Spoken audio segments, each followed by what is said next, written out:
Welcome to this explainer. Today, we're unpacking a fascinating, complex 9-meter labyrinth that's literally right inside of you, your digestive system. Our bodies are constantly performing these little miracles that we barely even notice.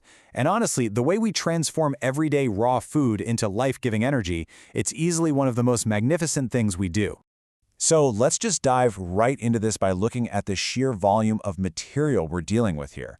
On a daily basis, the average human eats between 1 and 2.7 kilograms of food. Just think about that for a second. Your breakfast, your lunch, dinner, all those little snacks in between, it really adds up fast, doesn't it? And wow, does that daily intake scale up quickly? When you pull back and look at the big picture, that 2.7 kilograms a day, it balloons into over 365 kilograms a year per person. That is a massive, massive amount of raw material for your body to successfully manage, break down, and extract value from. And it does this without taking a single day off. Now let's take it even further. Over the course of an entire human lifetime, your body is going to process more than 28,800 kilograms of food. Literally every last scrap makes its way through this high-stakes operation, which is handled by 10 distinct organs and over 20 specialized cell types. It's without a doubt one of the most complex systems in the entire human body. Okay, so to truly understand how your body pulls off this lifelong feat, here's the itinerary for our biological road trip today.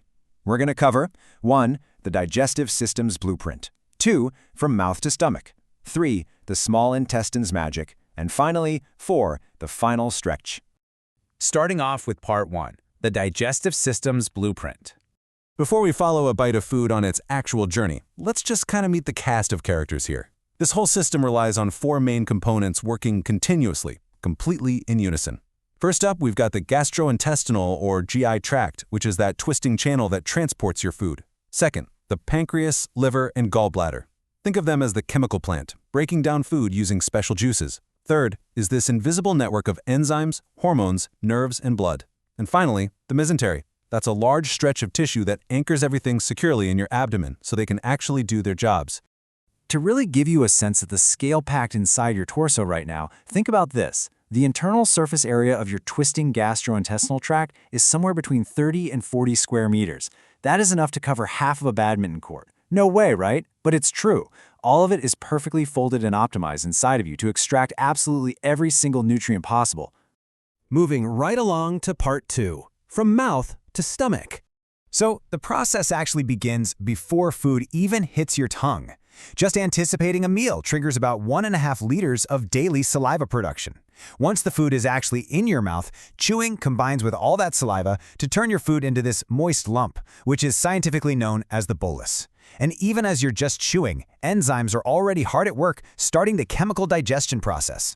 Next, that bolus plunges down a 25-centimeter-long tube called the esophagus.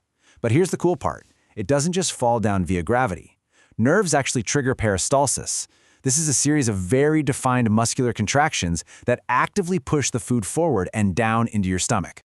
Okay, so now the bolus is at the mercy of your muscular stomach walls, which actively pound it and break it into chunks. But what is truly fascinating here is the internal communication network at play. Hormones secreted by cells in the stomach lining act as basically an internal messaging app. They not only trigger the release of acids and enzyme-rich juices to dissolve proteins, but they also alert the pancreas, liver, and gallbladder. They're basically saying, hey, produce your digestive juices and send over some bile, which is that yellowish-green liquid that digests fat. It gets everything fully prepped for the next critical stage. After about a 3-hour ordeal of this relentless muscular pounding and these protein-dissolving acid baths inside the stomach, our once shapely bolus has been completely transformed. It's now this frothy liquid known as chyme. And at this point, it is finally ready to move out of the stomach and into the small intestine. Which brings us to Part 3, the small intestine's magic. This is where we reach the absolute climax of digestion.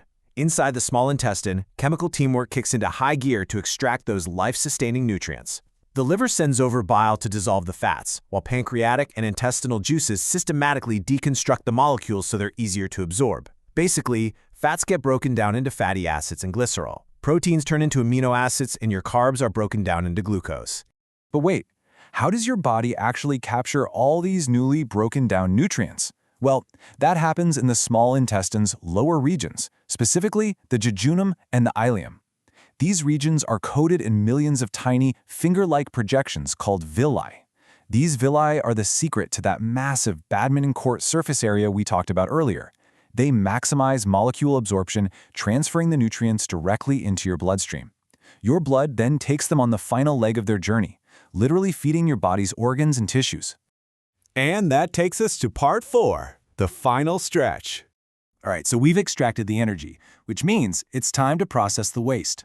Whatever leftover fiber, water, and dead cells remain, they make their way into the large intestine, or the colon. Here, your body drains out most of the remaining fluid, leaving behind a soft mass that we call stool. Eventually, nerves in the rectum sense this expansion, letting your body know exactly when it's time to expel it. When we zoom out and look at the whole timeline, we can really appreciate the scope of this biological marvel. From the exact moment food enters your mouth at 0 hours, to the bolus transforming into chyme at that 3-hour mark, all the way to finally expelling the waste, this entire journey of mechanical and chemical transformation typically takes a staggering 30 to 40 hours to complete. After witnessing the sheer wonder, the intricate communication, and just the tireless teamwork of your own internal 9-meter machinery, it really makes you stop and appreciate every single bite you take, doesn't it? Your body is out there dedicating up to 40 hours of continuous, coordinated effort just to turn your meals into the energy that keeps you alive. So I'll leave you with this thought to ponder today. Knowing the absolutely incredible journey it has to go on, what are you going to choose to feed your amazing system next?